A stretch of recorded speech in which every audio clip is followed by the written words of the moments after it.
Queridos, vamos abrir a palavra de Deus na primeira carta de Paulo aos Coríntios, capítulo 5. Nós vamos hoje do verso 1 até o verso 5, onde Paulo trata uma questão de imoralidade que havia na igreja de Corinto. 1 aos Coríntios, capítulo 5, de 1 a 5.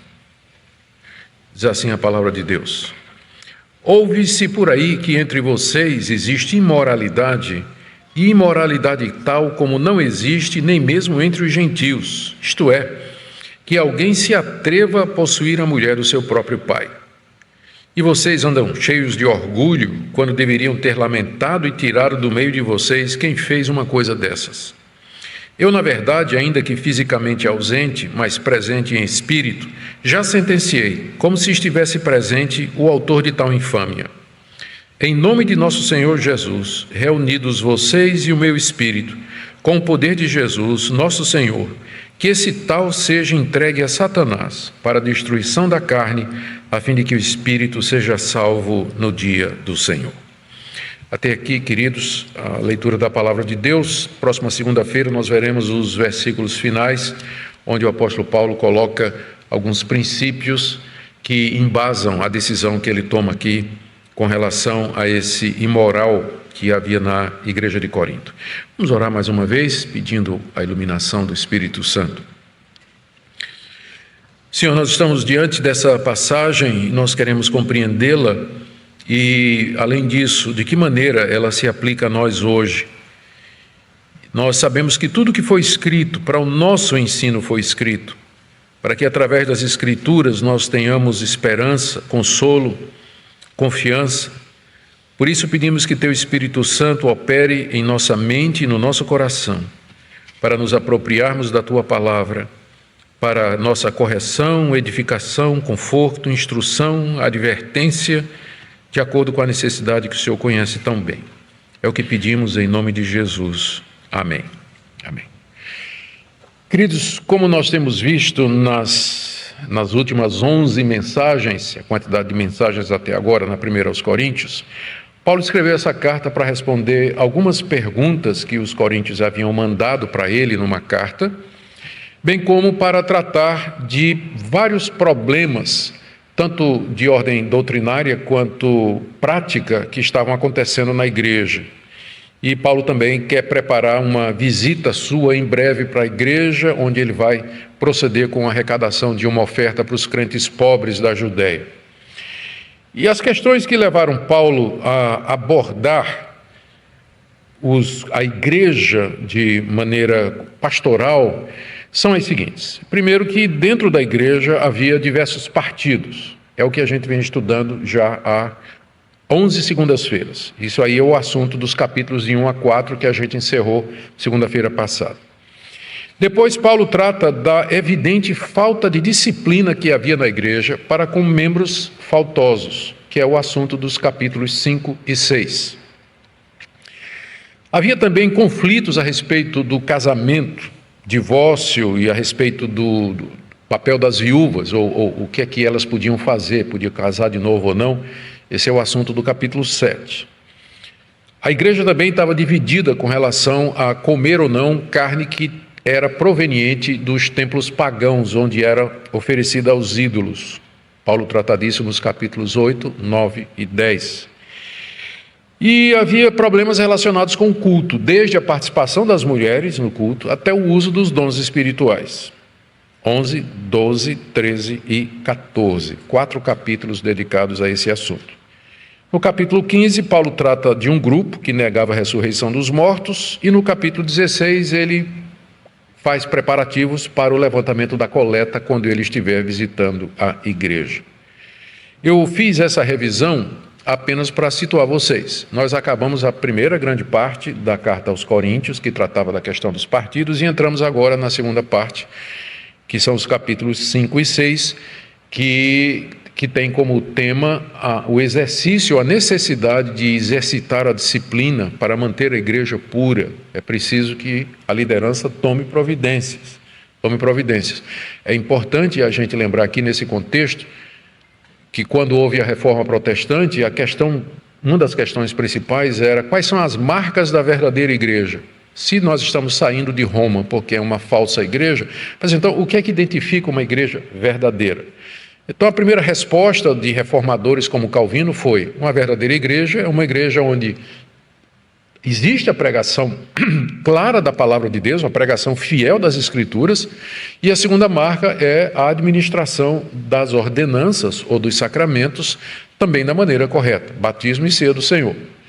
Mas aí não demorou muito para que Calvino viesse com uma terceira marca, que identificava a verdadeira igreja, que é o exercício da disciplina, porque uma igreja ela pode ter a pregação correta da palavra, celebra corretamente os sacramentos, mas vai ter uma hora que a liderança da igreja vai ter que exercer a disciplina para manter a igreja pura, porque tem muita gente que a palavra entra num ouvido, sai no outro.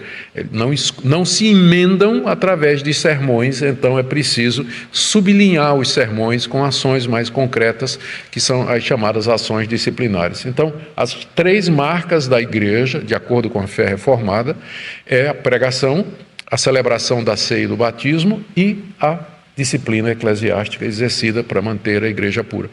É o que identifica uma verdadeira igreja. E por essas três marcas, a gente já pode fazer uma análise e verificar que tem igrejas bem desviadas da palavra de Deus, né? E outras que são igrejas fiéis. Muito bem. Quando Paulo terminou a questão dos partidos, o tratamento que ele faz dos partidos no capítulo 4, ele fez uma admoestação pastoral e paterna aos coríntios para que os coríntios o imitassem. Está aí no capítulo 4, de 14 a 16. Em seguida ele diz que está mandando Timóteo lá para a igreja de Corinto para preparar uma visita que ele pretende fazer e para que Timóteo lembrasse a igreja de Corinto os caminhos do apóstolo Paulo, para que a igreja pudesse imitar o apóstolo Paulo no que diz respeito à humildade e reconhecimento de que tudo vem de Deus. E Paulo termina do verso 18 a 21 dizendo que ele pretende fazer essa visita e ele quer saber dos coríntios se Paulo está indo com chicote ou com amor. Se ele está indo como um pastor, um pai, para se reconciliar e resolver as tensões que havia lá na igreja, ou se ele teria que usar daquela autoridade que Deus lhe deu. É o capítulo 4, verso 21. O que vocês preferem, que eu vá até aí com um chicote ou com amor e espírito de mansidão?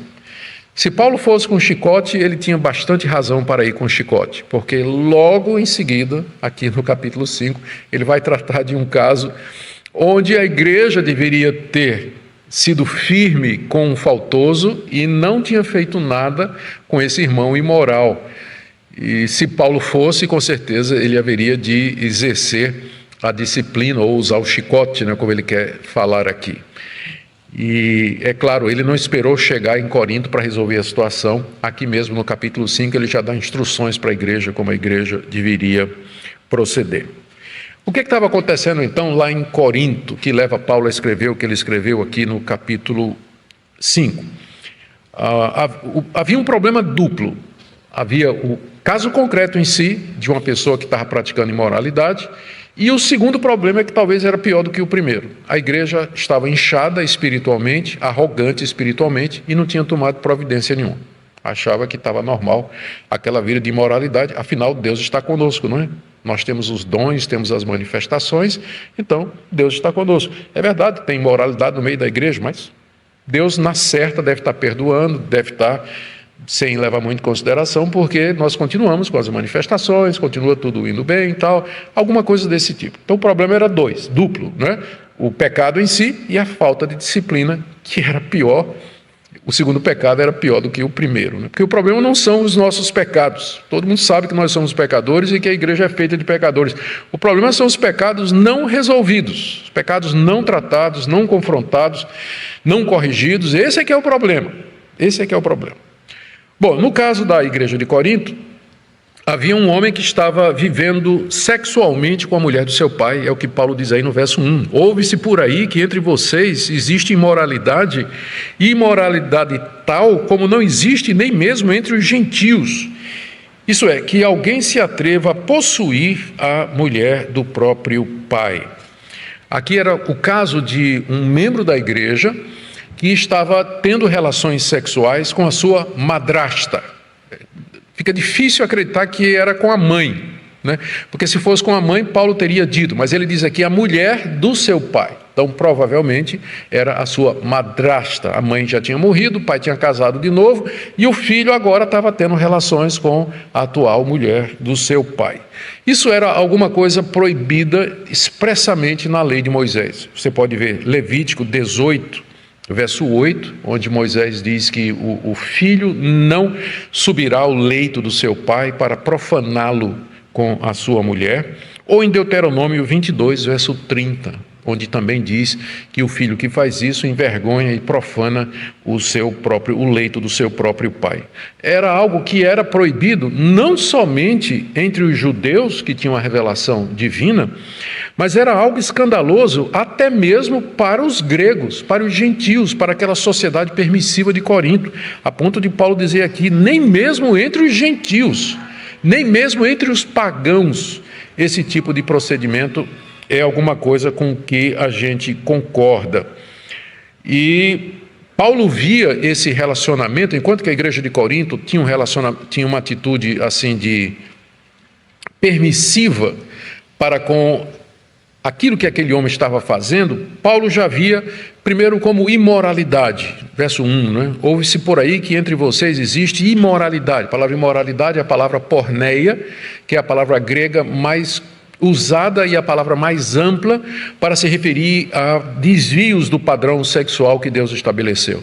Adultério, fornicação, esse tipo de relação incestuosa, homossexualidade, tudo isso se encaixa dentro, a prática da homossexualidade, tudo isso se encaixa dentro da expressão porneia no registro bíblico. E não era uma porneia qualquer, não era uma imoralidade qualquer. Paulo diz no verso 3, assim, olha, eu sentenciei o autor de tal infâmia. Além de ser uma imoralidade, Paulo via como sendo uma infâmia. E no verso 13 do capítulo 5, Paulo diz assim, expulsem esse malfeitor do meio de vocês. Quer dizer, era uma imoralidade, mas uma imoralidade com agravantes. Todo pecado é igual, mas tem alguns pecados que são mais odiosos e são mais graves do que outros. Paulo aqui está furioso, está dizendo que é uma blasfêmia isso aqui, que é uma infâmia e que quem cometeu isso de fato é alguém que ele chama de malfeitor, era um membro da igreja. Então a atitude de Paulo é completamente diferente da atitude da igreja de Corinto. O pior de tudo é que o caso tinha virado público, que às vezes quando isso acontece, esses casos escabrosos, até para proteger a igreja e proteger o nome do evangelho, a liderança resolve em sigilo, uma vez que a coisa não tinha divulgação. Aconteceu, só um grupo de pessoas sabe, então foi resolvido no âmbito do conhecimento. Não é necessário ficar espalhando, não é necessário ficar dizendo isso. Mas aqui no caso da igreja de Corinto, a coisa já tinha vazado, como Paulo diz, ouve-se por aí, né? Paulo não está nem dizendo qual é a fonte, ele está dizendo que isso era uma coisa que todo mundo sabia, né? Então, a fama da igreja de Corinto, entre as outras igrejas, que é provavelmente, em primeiro lugar, isso que Paulo diz, né? Ouve-se por aí nas outras igrejas, que aí pode tudo, na igreja de Corinto pode tudo, né? Corre por aí, né? Deu na internet. Isso aí. E provavelmente isso não era de conhecimento somente das outras igrejas cristãs, mas era de conhecimento da própria sociedade, a ponto de Paulo dizer que nem entre os pagãos esse tipo de procedimento era aceito. Era motivo de falatório, de comentário geral entre as igrejas, por isso que Paulo está tão indignado com a atitude da igreja de Corinto. Eles estavam envergonhando o evangelho de Jesus Cristo, permitindo que aquele homem continuasse com aquele relacionamento. Aqui a gente já pode aprender algumas coisas que eu não vou deixar para a gente mencionar no final, já vou adiantando. Primeiro, é possível que crentes caiam em pecados graves, como as pessoas do mundo. Isso, infelizmente, é verdade. A gente pode ficar chocado, né, que numa igreja cristã, como a igreja de Corinto, fundada pelo apóstolo Paulo, tinha um homem que vivia com a sua madrasta.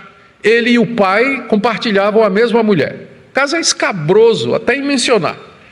Mas a gente esquece que Davi cometeu adultério, mandou matar o marido da mulher.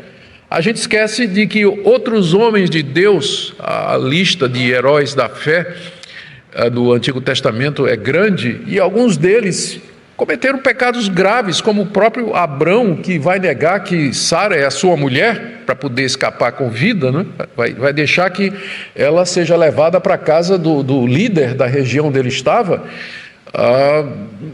Quer dizer, a gente às vezes fica com a impressão de que, por conta da relação especial que a gente tem com Deus, como povo de Deus, povo que foi separado por Deus, que conhece a palavra de Deus, que se reúne em nome de Deus, que lê a Bíblia, que ora, a gente pensa que está imune às tentações e à corrupção da carne e aos atrativos do mundo. Pecados como esses podem acontecer, não deveriam, não é a vontade de Deus, e eu não estou dizendo isso para minimizar, eu estou apenas constatando a realidade. Às vezes pessoas que são crentes, fiéis, tementes a Deus, de repente elas caem, elas tropeçam e caem. Eu estou dizendo isso para lembrar que a Bíblia constantemente está dizendo: vigiai e orai. O espírito está pronto, mas a carne é fraca. A carne é fraca. Aquele que está em pé, veja que não caia. Se alguém cair, Gálatas 6, vocês que são espirituais, corrijam o tal, olhando por vocês mesmos, para que vocês não sejam tentados. Então, existe sempre o risco da tentação, especialmente nessa área da imoralidade, onde hoje tudo ficou fácil. Pornografia fácil, pornografia grátis, acesso via celular, namoros que seguem o padrão do mundo, namorados que já vão para a cama antes mesmo de casar, mulheres fáceis, homens mais fáceis ainda, já começando cedo, prostituição generalizada. Então, é muito fácil. A tentação é muito grande, especialmente no meio da juventude evangélica. Então, casos como esse estão aqui na Bíblia para nos advertir do risco de nós cairmos em pecados escabrosos como esses, que a gente fica pensando, isso não pode acontecer. Pode, infelizmente pode. E está na Bíblia exatamente para nos prevenir. A segunda coisa que a gente já pode comentar aqui é que, embora todo pecado seja igual diante de Deus, porque o pecado é transgressão da lei de Deus. Então, quem mente, teoricamente, é tão culpado como quem mata, porque não mentirás, não dirás falso testemunho, e não matarás, são 2 mandamentos dos 10 que Deus nos deu. Então, tanto faz quebrar um mandamento ou outro. Todo pecado é transgressão da lei de Deus. Mas existem algumas transgressões da lei de Deus que têm circunstâncias agravantes que fazem com que essa transgressão ela seja mais odiosa, seja mais grave e tenha consequências maiores do que outras. Então, por exemplo, quando fazemos isso em público, ou como fazemos isso reiteradas vezes, ou então quando continuamos a fazer aquilo depois de termos sido advertidos, ou quando fazemos isso depois de 20 anos de crente, ou quando fazemos isso quando somos líderes da igreja ou temos uma posição de visibilidade na igreja. Então, existem agravantes. Você não foi tentado, por exemplo, né? Você simplesmente resolveu fazer e não teve uma tentação específica assim, tipo alguém induziu você fez por você mesmo. Tudo isso é agravante e torna um pecado mais odioso do que os outros. Mas é o caso, é por isso que Paulo se refere aqui a esse pecado como sendo uma infâmia, como sendo alguma coisa que não tem nem entre os gentios, nem entre os pagãos tem esse tipo de coisa, que ele chama o cidadão de malfeitor, criminoso, é o termo que Paulo está usando aqui. Ou seja, é evidente que existem pecados que exigem um tratamento mais severo, exatamente por conta da sua odiosidade, da sua gravidade, né? O tipo de pecado que foi cometido, as circunstâncias em que ele foi cometido. E a terceira lição que eu queria tirar aqui, já dessa primeira parte, é uma lição meio que de passagem, assim, mas eu achei importante trazer. É que é a presença da graça de Deus, mesmo nas sociedades mais corrompidas. A fama da igreja de Corinto, a fama da cidade de Corinto, é que era uma sociedade extremamente permissiva em termos de imoralidade. Tanto é que, na antiguidade, é verdade que isso foi feito por um escritor que era de uma cidade rival da igreja de Corinto, da cidade de Corinto. Eu não me lembro quem é esse escritor agora, mas o escritor grego, se referindo à cidade de Corinto, pensa aqui numa rivalidade Recife-Fortaleza, por exemplo, né? Então, o cara lá de Fortaleza, se referindo aos recifenses, faz um comentário pejorativo. É o que a gente tem. Tem uma literatura de um rival, né, de uma cidade rival de Corinto, que dizia que o nome Corinto era usado. Corintinizar significava corromper alguém.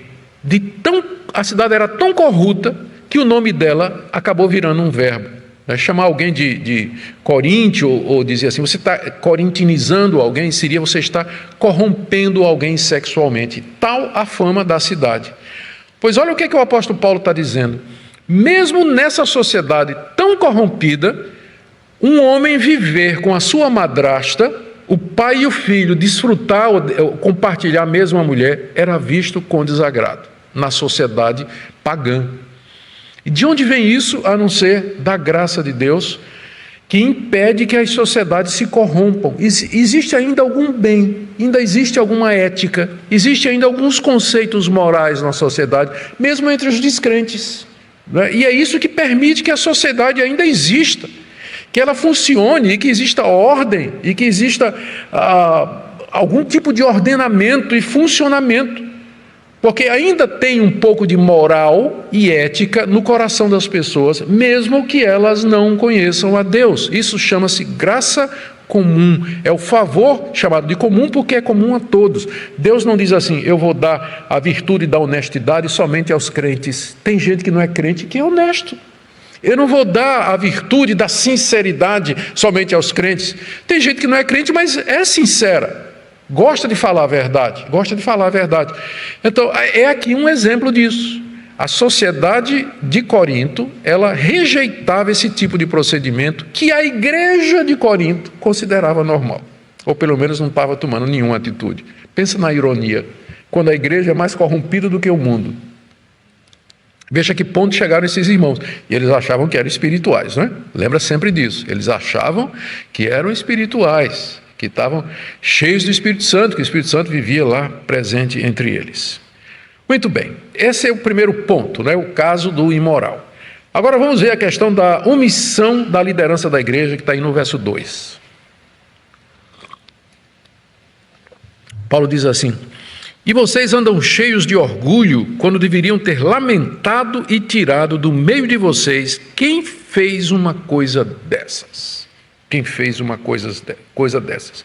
Como nós já vimos, os coríntios achavam que eles eram uma igreja bastante espiritual. No capítulo 4, do verso 8 até o verso 10, onde tem aquela lista irônica, Paulo mostra que os coríntios achavam que eram ricos espiritualmente, fartos, já estavam reinando espiritualmente, eram sábios e honrados, superiores inclusive aos apóstolos e ao apóstolo Paulo em particular. A gente viu como Paulo até ironiza isso, né?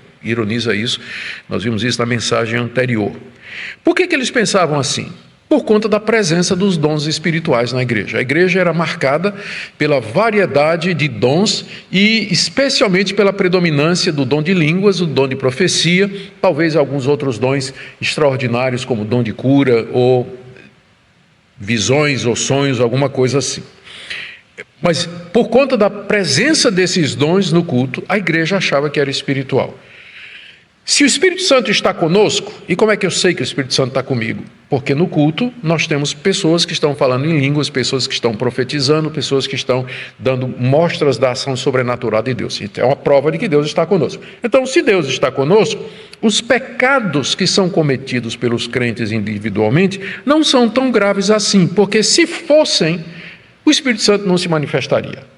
Então, com certeza, Deus, por motivo que só Ele sabe, está perdoando essa pessoa, ou Deus não está levando em conta. Nós somos uma igreja amorosa, nós temos que aceitar todo mundo. Enfim, qualquer que tenha sido o motivo, tinha origem na concepção errada que a igreja de Corinto tinha do que era ser espiritual. Não percebendo que ser cheio do Espírito Santo, o primeiro sintoma é o quê? Santidade, né? Você está cheio do Espírito Santo. Ora, se você é cheio do Espírito Santo, e ele tem esse nome exatamente porque ele é distinto do espírito imundo, que são os demônios, que seguem o diabo, né? O diabo é um espírito imundo, e ele é distinto do espírito humano, que é marcado pelo pecado. Ele é o único espírito santo que existe de todos os espíritos. E quando ele toma alguém, quando ele enche alguém, o que ele faz é produzir santidade. Então ninguém que esteja vivendo uma vida dessa pode dizer que ele está cheio do Espírito Santo, ainda que ele tenha essas manifestações, ainda que tenha algumas práticas, ou ainda que siga os rituais da sua igreja, ou cumpra os seus deveres, mas o primeiro e maior efeito da plenitude do Espírito Santo é a santidade de vida. É a santidade de vida. É o fruto do Espírito que está lá em Gálatas capítulo 5, que está lá a relação das virtudes que são resultado da presença do Espírito Santo. Paulo, então, condena a atitude da igreja para com o membro faltoso aqui no verso 22. Vocês andam cheios de orgulho. Mais uma crítica que Paulo faz a eles, né? Eles estavam cheios de orgulho. Orgulho de quê? Como eu já disse, né? De ser uma igreja espiritual.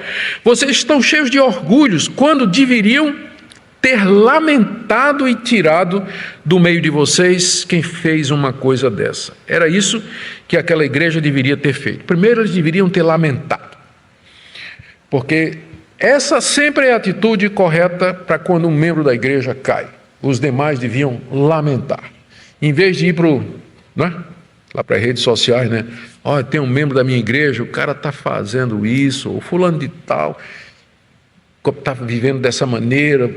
Em vez de fazer isso, nós devíamos lamentar quando um de nós cai, porque podia ser você, amanhã pode ser você, e você vai querer que os outros lamentem.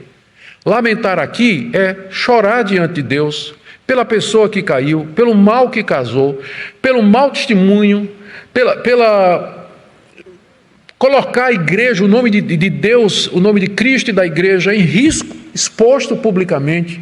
Tudo isso é motivo de lamentar. O pecado sempre é motivo de lamento. Lamentar por quem cometeu, por quem foi atingido e pelas consequências. Tristeza da parte da igreja. Mas em contraste, o que é que você tinha na igreja de Corinto? Celebrações.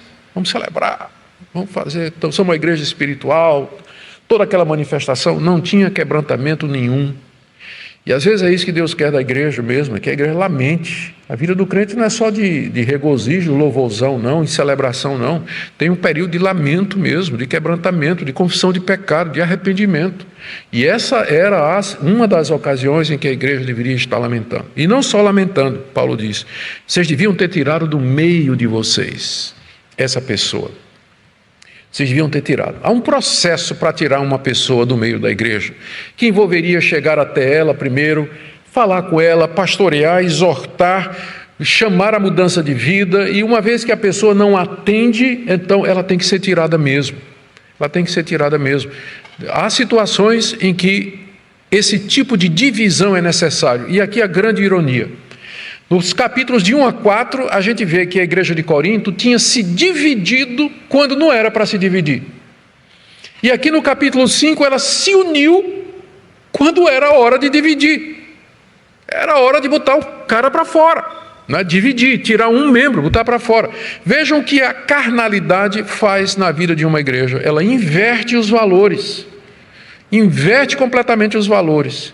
Vocês deviam ter tirado essa pessoa do meio de vocês. Pode parecer duro, pode parecer difícil, mas a disciplina às vezes é necessária, muitas vezes é necessária para restaurar a honra de Cristo, restabelecer a honra da igreja, curar as consciências e dar um sinal para os membros da igreja de que nós não toleramos esse tipo de procedimento. Porque quando é público que tem alguém fazendo esse tipo de coisa e também é público que ninguém toma providência, qual é o sinal que a gente está passando?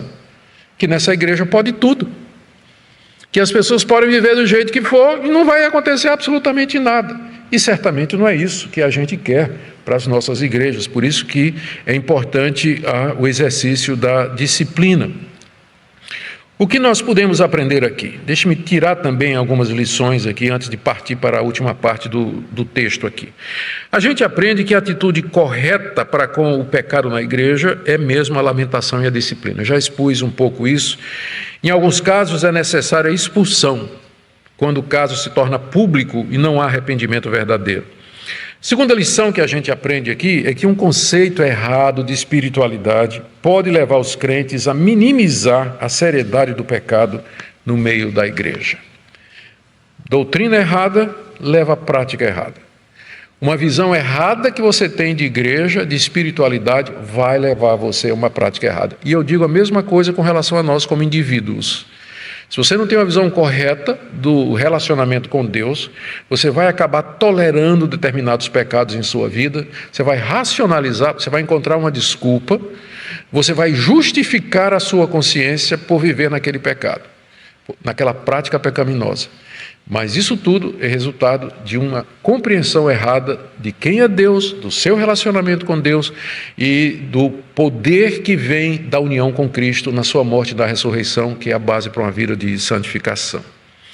Vamos para a terceira parte aqui, do verso 3 a 5, onde Paulo sentencia que o faltoso seja entregue a Satanás. Vamos reler aqui só para a gente manter isso bem fresquinho na mente. Eu, na verdade, verso 3, eu, na verdade, ainda que fisicamente ausente, mas presente em espírito, já sentenciei, como se estivesse presente, o autor de tal infâmia. Em nome de nosso Senhor Jesus, reunidos vocês e o meu espírito, com o poder de Jesus, nosso Senhor, que esse tal seja entregue a Satanás para a destruição da carne, a fim de que o espírito seja salvo no dia do Senhor. Como apóstolo de Cristo, como apóstolo de Jesus Cristo, o apóstolo Paulo tinha autoridade sobre as igrejas.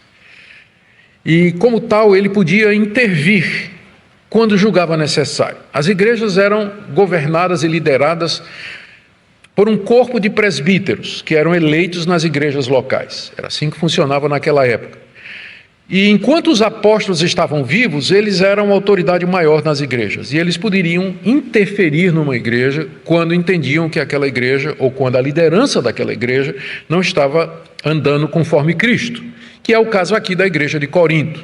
A igreja tinha seus pastores, tinha seus presbíteros, mas como apóstolo, como pai espiritual, fundador da igreja, o apóstolo Paulo tem jurisdição e autoridade sobre a igreja, e aqui ele faz uma interferência. Como apóstolo, ele tendo tomado conhecimento, primeiro do pecado e segundo da omissão da liderança, ele já tinha sentenciado o indivíduo. Ou seja, Paulo funcionou aqui como tribunal, acusador e juiz. Aparentemente, ele tinha tomado conhecimento de que o homem não tinha se arrependido, que a liderança não tinha procedido como deveria, e ele então, para salvar a honra da igreja, o nome de Cristo, ele passa essa sentença. Ele diz aqui que, ainda que fisicamente ausente, estava mesmo, mas presente em espírito. Aqui a gente não deve pensar em nenhum fenômeno espírita, nem de manifestação do espírito além do corpo. É uma maneira de Paulo dizer, não é? Não estou aí com vocês, mas eu estou sabendo de tudo, eu estou acompanhando vocês, né? E meu coração está aí com vocês, eu estou vivendo essa experiência de vocês também. Ele então, mesmo estando ausente, não está presente fisicamente, ele já sentencia, ele já passa a sentença, o que é que deve ser feito com aquele irmão faltoso. E a sentença de Paulo é que esse irmão deveria ser entregue a Satanás. Deveria ser entregue a Satanás. Ou seja, que a igreja deveria tirar o faltoso. Entregar a Satanás significa isso. Tirar o faltoso de entre o meio. A igreja como sendo o redil de Cristo, o corpo de Cristo, e fora da igreja o mundo está no maligno. Então, uma vez que você tira alguém da igreja e expulsa da igreja, ele está agora debaixo do domínio de Satanás. Então, expulsar um irmão da igreja é a mesma coisa de entregá-lo ao diabo. Porque o mundo jaz no maligno e a igreja é o corpo de Cristo, onde nós estamos protegidos, onde nós temos a presença do Espírito Santo, somos guardados pela palavra de Deus, temos as marcas do batismo e da ceia do Senhor, exercemos a disciplina corretamente. É o ambiente onde o nosso Deus ele age aqui nesse mundo, é a expressão visível do reino de Deus, é sua igreja. Uma vez que a gente expulsa alguém da igreja, a gente como que está entregando ao diabo, né? Entregando ao mundo, de onde ele veio. Lá é o seu lugar, é isso que significa a expressão.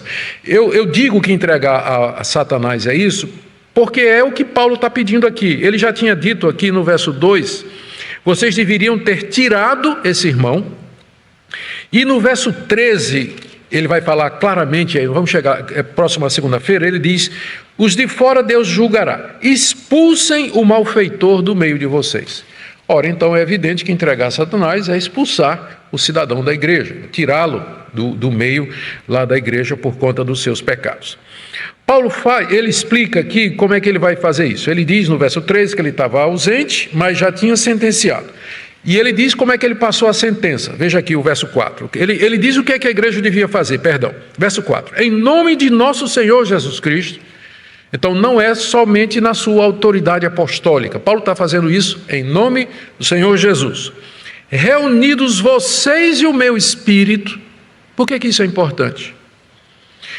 Com o poder de Jesus, nosso Senhor, que esse tal seja entregue a Satanás. Então, olha como Paulo é cuidadoso. No nome de Jesus, reunidos meu espírito com vocês e com o Senhor Jesus, que seja entregue a Satanás. Por que Paulo está procedendo assim? Não sei se vocês aqui já perceberam, mas o que Paulo está fazendo é seguindo o que Jesus disse em Mateus 18. Jesus é que ensinou a fazer assim. Olha o que Jesus disse em Mateus 18, do verso 18 ao verso 20, como tratar um irmão faltoso. Em verdade eu digo que o que ligarem na terra terá sido ligado nos céus, e tudo o que desligarem na terra terá sido desligado nos céus. Em verdade eu também digo que se 2 de vocês sobre a terra concordarem a respeito de qualquer coisa que vierem a pedir, isso lhes será concedido por meu Pai que está nos céus. Porque onde estiverem 2 ou 3 reunidos em meu nome, Paulo, os Coríntios e agora o Senhor Jesus, onde estiverem 2 ou 3 reunidos em meu nome, ali estou no meio deles. Aqui o Senhor Jesus está dizendo como a igreja deveria tratar os faltosos. Se o irmão pecar, você vai falar com ele. Se ele se arrepender, morreu o assunto. Se ele não se arrepender, você leva 2 ou 3, um petit comitê, um comitê pequenininho, fala com o irmão não se arrependeu, traz o caso para a igreja chama o faltoso, exorta o faltoso, não se arrependeu, então trata como gentio e publicano. Foi Jesus que ensinou a fazer aqui. Paulo está seguindo rigorosamente o que Jesus ensinou. E nesse contexto Jesus diz assim, porque onde estiverem 2 ou 3 reunidos em meu nome, ali estou no meio dele. E se 2 ou 3 concordarem no que pedirem, isso será feito por meu Pai que está no céu. Esse versículo é tirado fora de contexto para a famosa oração de concordância. Se tiver 2, 3 irmãos pedirem a mesma coisa, um carro do ano, Deus vai mandar. Só que essa promessa foi feita no contexto da disciplina. É só ler Mateus 18. 2 ou 3 ali é aquele comitê que foi falar com o irmão e exortá-lo a se arrepender e ele não quis. Então esses irmãos vão orar, vão pedir a Deus juntos com a igreja, vão exercer essa disciplina, e Jesus está dizendo que o que for ligado aqui vai ser ligado no céu, e o que for desligado vai ser desligado no céu. Ele está falando da disciplina. Paulo está seguindo a cartilha que Jesus deixou. Por isso que ele diz, o Espírito de vocês e a presença de Cristo. Então o que é que vocês vão fazer? Em resumo, o que Paulo está determinando é o seguinte, convoquem uma reunião em nome de Jesus. Eu estarei presente espiritualmente nessa reunião. Mais importante, o Senhor Jesus estará com vocês. E então, nessa reunião, expulsem o faltoso do meio de vocês. Entreguem-no a Satanás. Essa foi a sentença que Paulo passou, e ele agora determina que a igreja de Corinto leve avante a sentença, que a igreja se reúna em nome de Jesus, como Jesus mandou, e expulse o homem do meio dela. E aqui, no verso 5, Paulo declara qual o propósito dessa decisão. Que esse tal seja entregue a Satanás para a destruição da carne, a fim de que o espírito seja salvo no dia do Senhor. Essas palavras só podem significar o seguinte: quando ele fala destruição da carne aqui, carne tem que ser entendida no sentido ético da natureza pecaminosa que existe em nós. Com frequência essa palavra carne, ela é usada no Novo Testamento, especialmente nos escritos paulinos, para se referir à corrupção do nosso coração ou às paixões pecaminosas. Há várias maneiras de você destruir ou inibir ou mortificar essas paixões pecaminosas. Andando no Espírito, dizendo não às tentações, há várias passagens que falam sobre isso. E uma delas é aplicando a disciplina. Porque a vara da lei, ou o peso de uma correção, quando é aplicada da maneira correta, é grande. Quebra o indivíduo, humilha o indivíduo e dá ao indivíduo condições e forças para perceber o erro dele. Tem gente que não se emenda, como eu disse, com palavras. Não se emenda com palavras nem com conselhos. Então tem hora que é preciso fazer como que a gente faz com o filho da gente. A gente ensina, mas depois paciência, que perdoe o Ministério Público, as leis aí. Tem hora que vai ter com a sandália havaiana, 80 anos, ajudando sua mãe a criar você.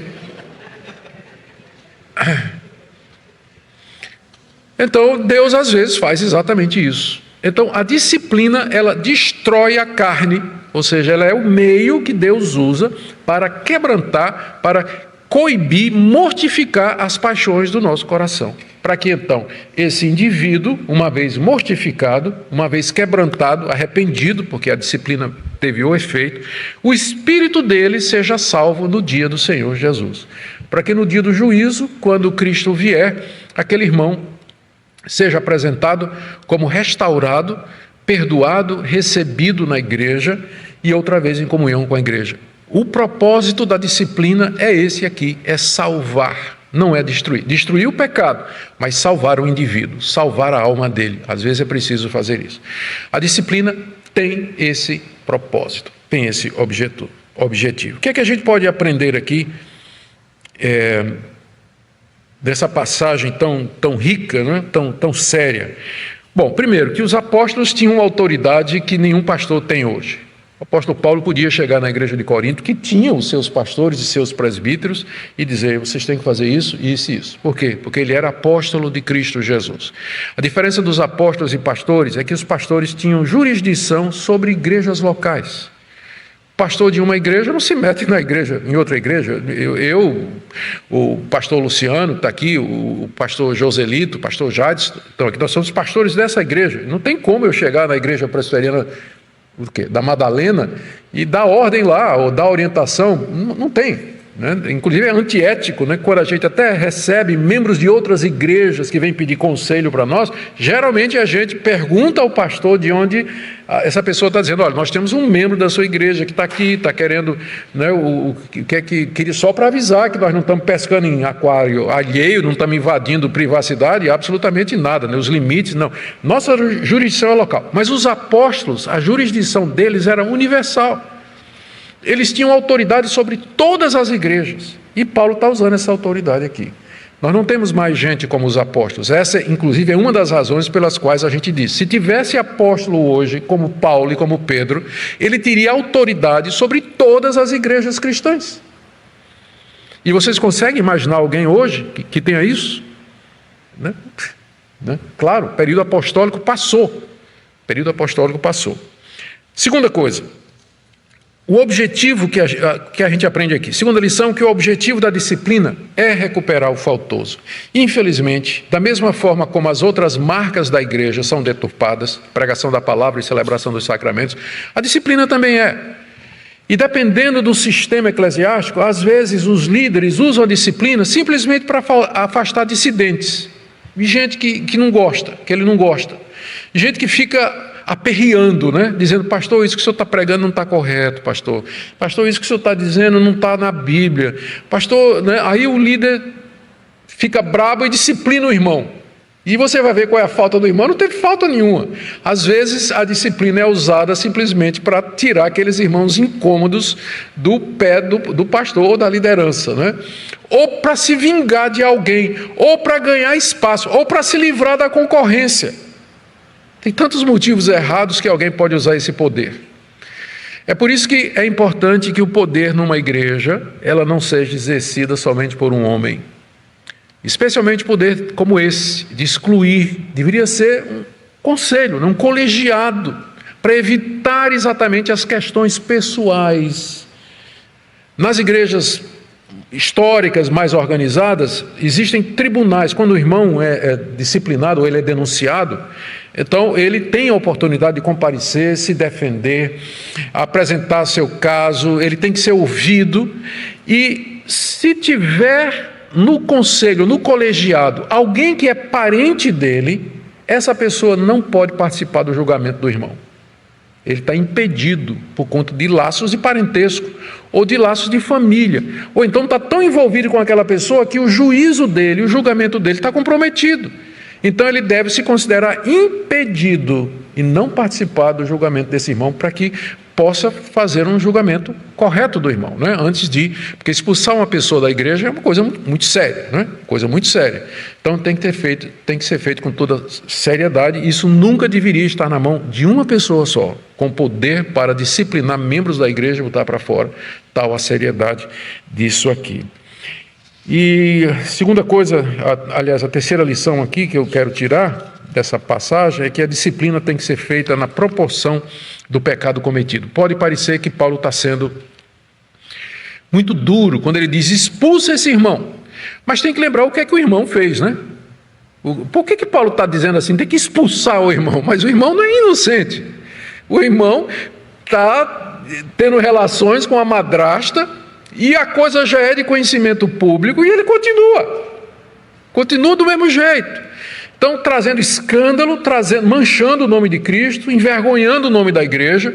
Então, não é um pecadinho assim que a gente passa a mão por cima e só puxa a orelha, né? E faz de novo, né? Não, coisa grave aqui. Então, Paulo não está sendo severo demais. Ele está tratando o pecado na proporção em que ele foi cometido. E é assim que as faltas têm que ser cometidas também. Algumas faltas são veladas, algumas coisas é entre eu e Deus. Ninguém mais sabe. Então, tem que ser resolvido entre eu e Deus. Às vezes, outro pecado acontece entre a minha pessoa e outra pessoa, duas pessoas apenas, eu e o próximo. Então, tem que ser resolvido entre nós dois. Mas aí, de repente, determinados pecados se tornam de conhecimento público. Eles têm que ser cuidados, têm que ser tratados na mesma proporção do conhecimento deles. Tem que ser tratado publicamente. O irmão tem que ser ou disciplinado, suspenso, ou excluído da igreja, dependendo do tipo de organização eclesiástica. Eu termino aqui primeiro com a palavra aos pastores. Os pastores que estão aqui, pastores colegas que acompanham pela internet. Queridos, a necessidade que a gente tem de zelar pela vida do rebanho. A gente se ocupa com tanta coisa no pastorado, e de fato o pastorado demanda muita coisa. Tem trabalho administrativo, a preparação de sermão, uma série de outras atividades, coordenar a programação da igreja. E a gente não pode esquecer por que a gente tem o nome de pastor. Exatamente porque a gente cuida da vida das ovelhas. É importante. O ruim de igreja grande demais é que o pastor não conhece o que está acontecendo com os membros da igreja. Pode ter um casal transando, de namorado transando, e ele não sabe. Porque tem 800 membros da igreja, 1.000 membros, 3.000 membros, como é que ele vai saber? Tem igrejas que já perderam essa marca da disciplina. A porta de entrada é tão larga quanto a porta de saída. Aliás, a porta de saída é tão larga quanto a porta de entrada. Entra gente, sai gente, não tem nem rol de membros. Não sabe nem quem são os membros da igreja, quando foram admitidos, não foram examinados, nem quando entraram, nem quando saíram. Então tem igrejas que não têm o menor zelo e o menor cuidado com a sua membresia. Precisa ter, para poder exercer esse tipo de coisa aqui.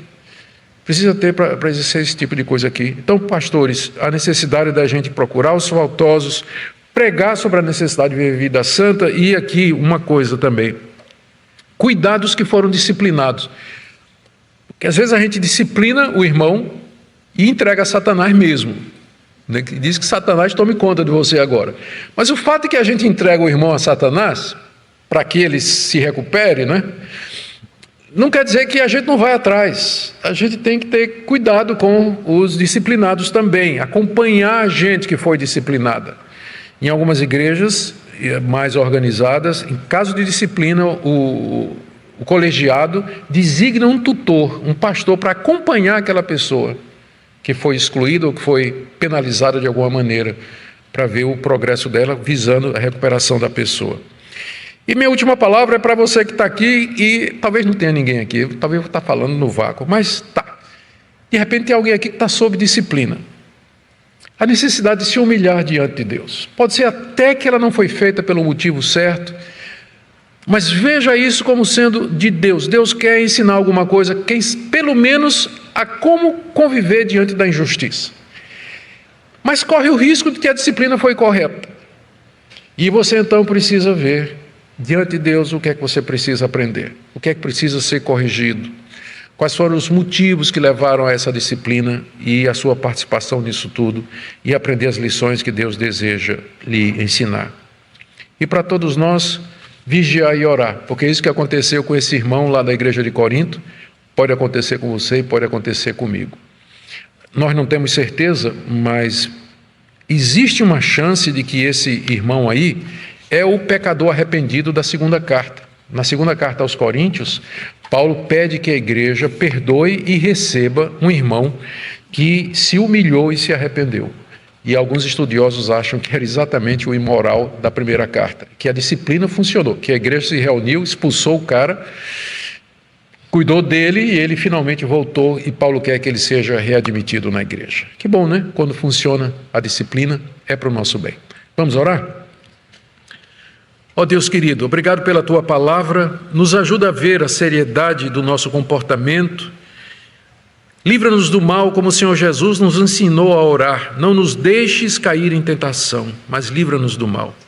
Nós oramos, ó Deus, pelos que aqui estão e pelos que nos acompanham, que de alguma maneira estão lutando contra pecados de ordem sexual, tentações na área de imoralidade. Livra-nos, ó Deus, livra-nos do mal. É o que pedimos em nome de Jesus. Amém.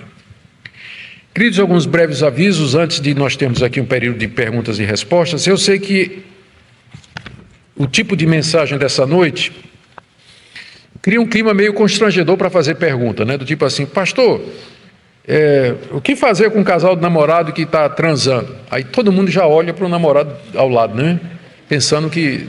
Então, você pode dizer assim, pastor, hipótese, vamos hipoteticamente falando, um caso assim, tá certo? Eu vou pedir que sejam perguntas, tá? Em vez de... Só um minutinho. Fazer perguntas em vez de contar uma narrativa, tá certo? Vamos tentar fazer perguntas. A livraria vai estar aberta no final e eu queria... O tema está bem dentro do que eu falei aqui. Queria recomendar meu livro Sexo e Santidade, publicado pela God Books, Viva a Sua Sexualidade como Deus a Planejou. É uma série de capítulos analisando textos bíblicos que falam sobre porneia e como viver de maneira plena a sexualidade sadia que Deus determinou para nós. Está lá embaixo na livraria, eu estarei também assinando, se você quiser, alguns volumes lá embaixo. Muito bem, é só isso. Vamos lá? Tinha aqui um irmão, por favor. Pode tirar a máscara, senão a gente não consegue ouvir. E bota depois. Pastor, é o seguinte, a gente fez a leitura aqui de 1 Coríntios, capítulo 5, e eu achei interessante esse primeiro verso, né, que diz assim, se ouve que há entre vós imoralidade e imoralidade tal, como nem mesmo entre os gentios.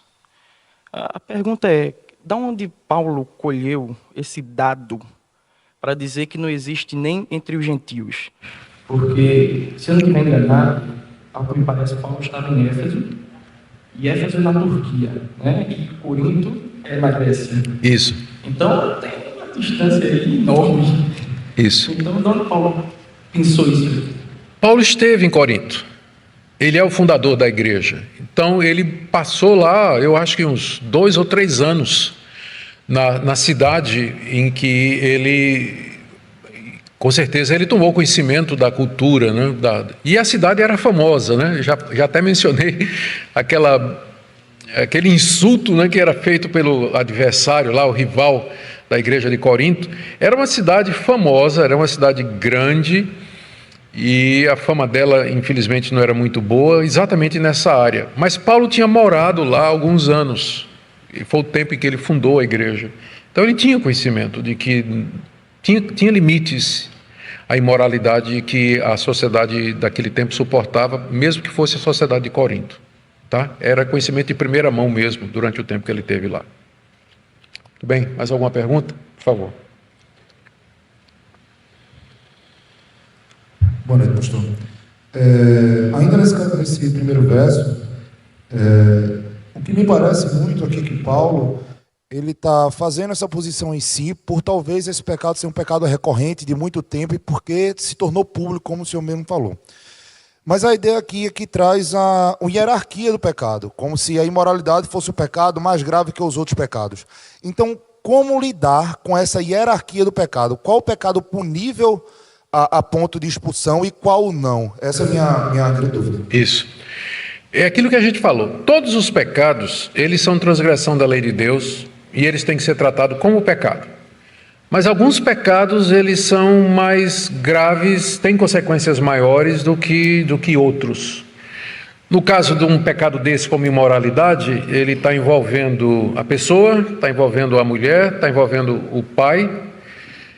Então, já é um pecado que está mexendo com outras pessoas. Não é que seja inferior, mas aí, uma coisa é você cobiçar, olhar para uma mulher e cobiçar no seu coração. Jesus disse que isso é adultério e é pecado. Mas esse não é o tipo de adultério, não é o tipo de pecado que tem consequências tão graves quanto se você fizer isso na prática, se você realmente se deitar com a mulher do seu próximo e cometer adultério com ela. É adultério diante de Deus. Só que no segundo caso, ele traz consequências mais graves. Pode acarretar um divórcio, uma separação, vai acarretar, em alguns casos, gravidez indesejada, e aí já vai, aborto, né, logo depois. Então, tem consequências mais graves do que se você simplesmente desejar no seu coração. Não é que não é menos odioso, menos pecaminoso, é pecado, Jesus disse que é. Mas as consequências de você fazer atualmente, de fato, são bem mais graves do que... Mesma coisa, você olhar para o irmão e desejar que ele morra, né? Outra é você pegar um 38 e atirar na cara dele.